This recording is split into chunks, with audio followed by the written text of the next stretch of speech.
Hello, happy Tuesday. This is Darren Roberts, Master Trainer at Impact Training Corporation and the Abundance Accelerant. Welcome to the Tuesday Tickle and Tick show number 29. Today, right words, wrong result.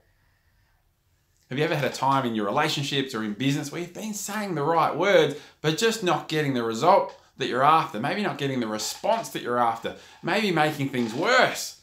I'm going to teach you why that is and what you can do about it. In fact, I experienced it just last week.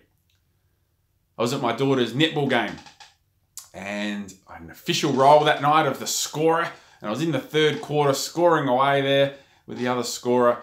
And anyone that understands community netball understands how close those netball courts are. Where I was sitting there focused on my daughter's game, and from the court behind me, I heard the ball bouncing towards us and someone running, and then there was a collapse and a crash and an incredible scream from one of the players. And unfortunately, from the court behind, one of the players was chasing the ball, trying to prevent it from going out of court. And as she did that and she stopped suddenly on one leg, her knee gave way and she fell to the ground and she panicked straight away. And it was one of those screams, and you know these screams that you can just feel in the bottom of your gut. It kind of makes you feel a bit ill. And you go, yeah, that's a serious one. Well, of course, the game stopped. And the parents and the players and the medicos got around it. And they were saying the right things, but they were making the problem worse. Despite all these people trying to help, the poor girl got more panicked. And she was screaming louder. Now what happened is that they were saying the right words, but not getting the right result. They were getting the wrong result because they were panicked as well. They all ran up to her. She was laying on the ground. They ran up to her, and 8 or 10 people surrounding her, standing over her, saying the right words like, "It's okay, we'll get some help. We'll get some ice, we've got help on its way, you're going to be okay."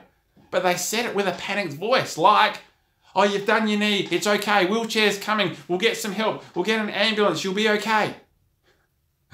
So despite somewhat saying the right words, the panic escalated and she was screaming more and more, the poor girl. Until one person came up to her.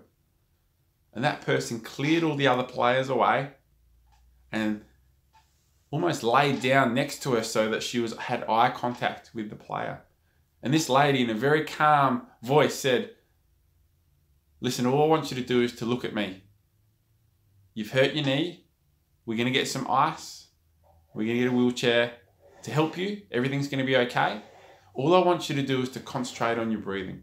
So I want you to keep looking at me, take in a few deep breaths and feel your belly going in and out with your breathing." And almost instantly, while saying pretty much the same words as far as you've done your knee, we're going to get you some help, you'll be okay, the player just relaxed. It didn't fix her knee, of course, but it took the focus away. She calmed down, she stopped screaming, she stopped crying even, and she was able to get appropriate help. So the same words, but different result. So it's interesting, isn't it, that as far as effective communication, only 7% of effectiveness comes from the words that we use. 38% of effectiveness comes from the tonality in our voice, and 55% of effectiveness comes from our body language. Now this lady was able to use body language and tonality to change the situation. So my question to you is, when have you said the right words but not got the right result? And reflect back on that. What was your body language like, and what was your tonality like? In your next meeting, in your next conversation that's important to you with your loved ones, in your next sales presentation, what do you need to do to adjust your body language and tonality as well as saying the right words to get a better result?